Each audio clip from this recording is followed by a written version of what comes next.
रामायणम काव्यम, इस रामायण काव्य को पढ़ो। पठ रामायणम पुत्र काव्य बीजम सनातनम। पराशर महर्षि ने अपने पुत्र वेदव्यास से कहा कि अगर तुम जीवन में ज्ञान विज्ञान अर्जित करना चाहते हो तो रामायण पढ़ो, इसके पढ़ने से तुम्हें सब कुछ प्राप्त हो जाएगा। और व्यास जी ने रामायण का अनुष्ठान करके समस्त ज्ञान विज्ञान को प्राप्त किया। और फिर व्यास जी ने जो लिखा अब उसके आगे कोई लिख नहीं सकता। व्यासोच्छिष्टम जगत सर्व, व्यास जी महाराज की लेखनी चल पड़ी। तो ब्राह्मण पढ़े तो वो वाग वृषभ होता है। स्यात् क्षत्रियो भूमिपतित्वमीयात्, क्षत्रिय इसका पाठ करे तो वो भूमिपति होता है, वीर होता है, विजयी होता है, सूरवीर होता है। वैश्य इसका पाठ करे तो उसका व्यापार कारोबार विस्तार को प्राप्त कर। इसका मतलब ये नहीं कि सबके लिए एक एक फल तय, इसके अतिरिक्त भी अपनी अपनी भावना और कामना के अनुकूल ये रामायण काव्य फल देने वाला। अगर कोई वैश्य कोई क्षत्रिय सोचे हम भी ज्ञान विज्ञान संपन्न हो, इस भावना से वो पढ़े तो ये रामायण काव्य उसको भी ज्ञान विज्ञान संपन्न बना दे। केवल कारोबार और व्यापार ही बढ़ाएगा ऐसी बात नहीं। तो जैसे राम जी कल्प वृक्ष हैं, कहते हैं भक्तवांछा कल्प तरु भगवान है, उसी तरह भगवान का ये चरित्र भी भक्तवांछा कल्प तरु है। क्यों बोले भगवान में और भगवान के चरित्र में कोई अंतर थोड़ी। रामस्य नाम रूपम च लीलाधाम परात्परम एतत् चतुष्टयम नित्यम सच्चिदानंद विग्रहम। तो जिस तरह भगवान भक्तवांछा कल्प तरु है, तदवत उसी प्रकार से भगवान का चरित्र ये भी भक्तवांछा कल्प तरु है। भक्त जिस भावना से पढ़े, जिस भाव से पढ़े ये राम जी का चरित्र, उसको वो फल देता है, सर्व फल प्रद, ऐसा कह लो। वर्णन किया 100 श्लोकों में। इसके बाद देवर्षि नारद विदा हो गए। वाल्मीकि जी अपने शिष्य श्री भरद्वाज जी के साथ स्नान करने के लिए तमसा नदी के तट पर जाते। मध्याह्न की संध्या करने के लिए, तर्पणादि कर्म करने के लिए महर्षि वाल्मीकि अपने शिष्य श्री भरद्वाज जी को लेकर तमसा नदी के तट पर जाते। तमसा नदी यहीं से थोड़ी दूर पर प्रवाहित होती है, पास में ही अयोध्या से दक्षिण दिशा में लगभग 3 योजन की दूरी पर तमसा नदी का प्रवाह है। तमसा के तट पर स्नान करने के लिए वाल्मीकि जी जाते हैं अपने शिष्य भरद्वाज जी के साथ। पहले श्री वाल्मीकि जी महाराज अन्यत्र निवास करते थे, गंगा के तट पर। बाद में भी अन्यत्र निवास किए हैं, लेकिन राम जी का जब राज्याभिषेक हुआ, राम जी अयोध्या में विराजमान हुए राजा बनकर, तो वाल्मीकि जी यहीं अयोध्या के सन्निकट तमसा के तट पर आकर के बस गए। कि बोले अयोध्या के नजदीक रहेंगे तो समय समय पर राम जी का दर्शन भी होता रहे। तमसा नदी में स्नान करने के लिए वाल्मीकि जी जाते हैं। जगाम तमसा तीरम जाह्नव्यास्त्वविदूरतः, तमसा नदी के तट पर स्नान करने गए। ये तमसा क्या है? कहते हैं जाह्नव्यास्त्वविदूरतः, जाह्नवी से गंगा से ज्यादा दूर नहीं है, जाह्नव्यास्त्वविदूरतः। लेकिन भौगोलिक दृष्टि से तमसा नदी यहां पर है और गंगा जी यहां से लगभग 150 किलोमीटर की दूरी पर। लेकिन वाल्मीकि जी कहते हैं जाह्नव्यास्त्वविदूरतः, गंगा से ज्यादा दूर नहीं। इस शब्द का अर्थ बड़ा अजीब सा लग रहा था, बहुत दिन तक मुझे भी समझ में नहीं आया। आपको बता, कहीं किसी टीकाकार विद्वान ने इस शब्द पर विचार नहीं किया जाह्नव्यास्त्वविदूरतः का अर्थ क्या, किस अर्थ में कहा उन्होंने कि गंगा से ज्यादा दूर नहीं, जबकि दूरी तो इतनी। बहुत दिनों तक मैं विचार करता रहा। फिर एक महापुरुष मुझे मिले, हमारे आचार्य परम विद्वान गुरुदेव भगवान, उनसे भी चर्चा हुई। फिर हमारे काशी के परम विद्वान श्री डॉक्टर कमलाकांत त्रिपाठी जी से एक दिन मैंने चर्चा की, बड़े अच्छे मीमांसक विचारक हैं। उन्होंने कहा यहाँ अविदूरतः का अर्थ महत्व की दृष्टि से, माने गंगा से ये ज़्यादा दूर नहीं, अर्थात गंगा से इनका ज़्यादा, गंगा जी से महत्व इनका कम नहीं, अर्थात गंगा के समान ही इनका महत्व है, गंगा से कम इनको नहीं समझना चाहिए। गंगा से दूर नहीं है अपितु गंगा से नजदीक है, अर्थात महत्ता की दृष्टि से, महिमा की दृष्टि से। इस अर्थ में इस शब्द का प्रयोग यहां पर कर लिया। जाह्नव्यास्त्वविदूरतः। महर्षि वाल्मीकि अपने शिष्य भरद्वाज जी के साथ गंगा के तट, वो तमसा के तट पर स्नान करने आए। सुंदर घाट देखा, अकर्दममिदं दिव्यम, कीचड़ रहित सुंदर पवित्र घाट देखकर स्नान करने के लिए उद्यत हुए। वहां की सुंदर शोभा को देखकर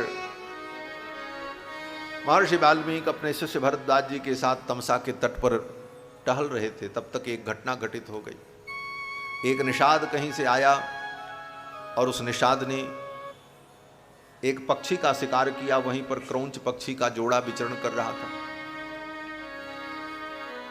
उस क्रौंच पक्षी को देखकर उसमें जो नर था उसको निषाद ने मार दिया।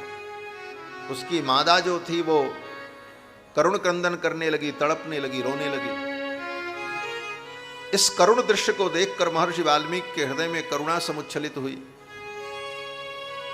शोक हुआ, दुख हुआ, और वही शोक श्लोक बनकर के प्रकट हो गया।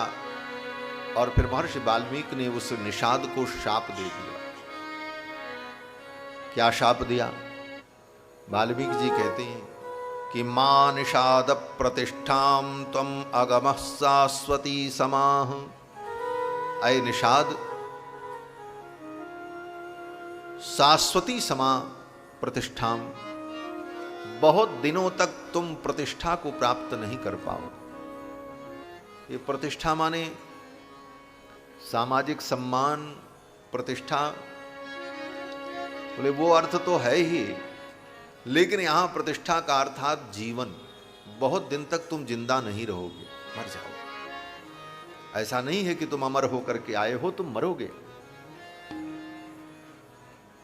मानिषाद प्रतिष्ठाम त्वम अगमः प्राणन रूपाम स्थितिम प्रतिष्ठाम। बहुत दिन तक तुम जिंदा नहीं रहो, शाश्वती प्रतिष्ठा तुम्हारी नहीं रहेगी, मरोगे तुम। क्यों? बोले तुमने इस निरीह प्राणी को मारा, यत क्रौंच मिथुनाद एकम अवधि। इस निरीह प्राणी को तुमने मार दिया। काम मोहितम, काम मोहित होकर। अब तो जब शाप दे दिया महर्षि वाल्मीकि ने, उनका शोक ही श्लोक बनकर के प्रकट हो गया। यही विश्व की प्रथम कविता है। इसके पहले दुनिया में कोई कविता नहीं थी। वाल्मीकि जी के मुख से पहला श्लोक जो निकला, अनुष्टुप छंद में 32 अक्षर, 4 चरण, श्लोकबद्ध। तो वाल्मीकि जी को भी बड़ा आश्चर्य हुआ कि ये मेरे मुंह से श्लोक कैसे निकला, कविता कैसे निकला। वो भी क्रोध में। क्रोध में कोई व्यक्ति बोलेगा तो गाना थोड़ी गाएगा। भाई दुनिया में जो कुछ भी हम कहना चाहते हैं, कहने की 2 ही विधा होती है, या तो गद्य होगा या तो पद्य होगा, तीसरी कोई विधा होती नहीं। तीसरी विधा ये मान लो गद्य पद्य मिल जाए तो मिला करके बोल दे, लेकिन रहेगा तो गद्य पद्य ही। गद्य और पद्य दोनों मिला करके बोले तो उस विधा को चंपू कहते हैं। गद्य पद्यमयम काव्यम चंपूरित्य विधीयते। वो चंपू काव्य होता है जिसमें गद्य पद्य दोनों का सम्मिश्रण हो जाता है। तो भाई गद्य हो अथवा पद्य में व्यक्ति बोलेगा। अब बोलने की स्थिति भी 2 प्रकार की होती, एक सुख में एक दुख में। तो सुख में तो व्यक्ति गा करके बोल सकता है, लेकिन दुख में कोई कैसे गाएगा भाई? सुख में तो गाया जा सकता है, प्रसन्नता में गीत निकलते हैं, संगीत निकलता है, पद्य रचना भी होती, इसीलिए प्रेमियों ने खूब पद्य गाए। भाई गोपियों ने कितने गीत गाए, भ्रमर गीत, गोपी गीत,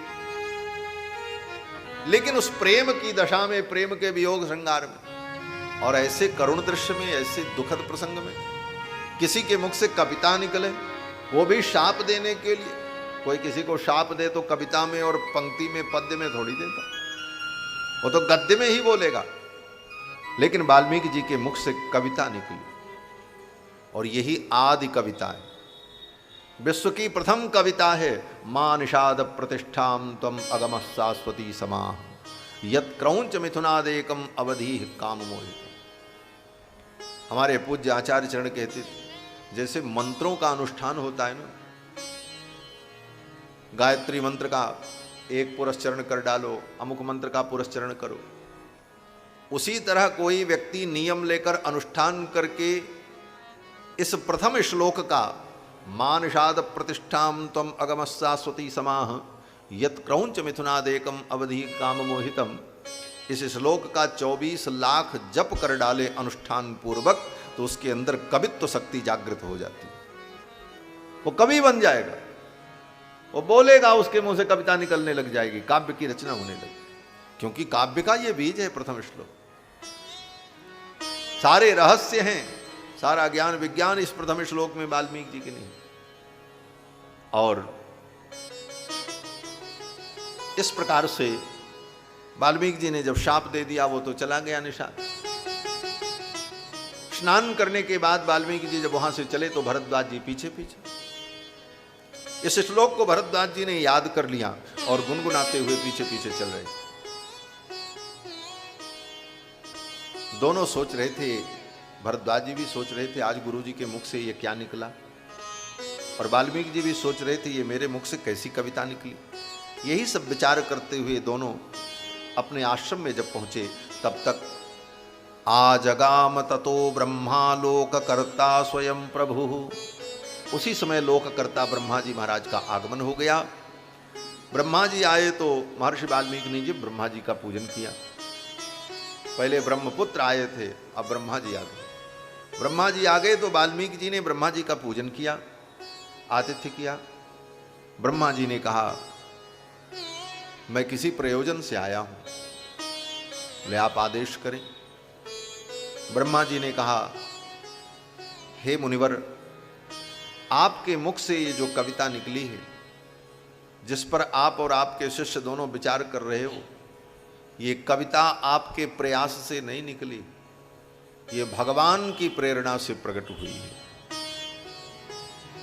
पहले तो ब्रह्मा जी कहते हैं मेरी प्रेरणा से, मच्छंदा देवते ब्रह्मन् प्रवृत्तेयं सरस्वती।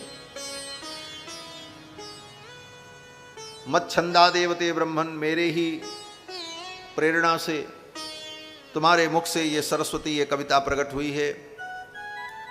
दूसरा अर्थ यह भी है, ब्रह्मा जी कहते मैं भी जिसके अधीन हूं, जो मेरा भी नियामक है, उस परमात्मा की प्रेरणा से ये कविता तुम्हारे मुख से प्रकट हुई है और तुम्हारे द्वारा अद्भुत काव्य की रचना होने वाली है। रामस्य चरितम कृष्णम कुरुतम ऋषि सत्तम। हे ऋषि सत्तम, तुम राम चरित्र की रचना करो। रामस्य चरितम कृष्ण।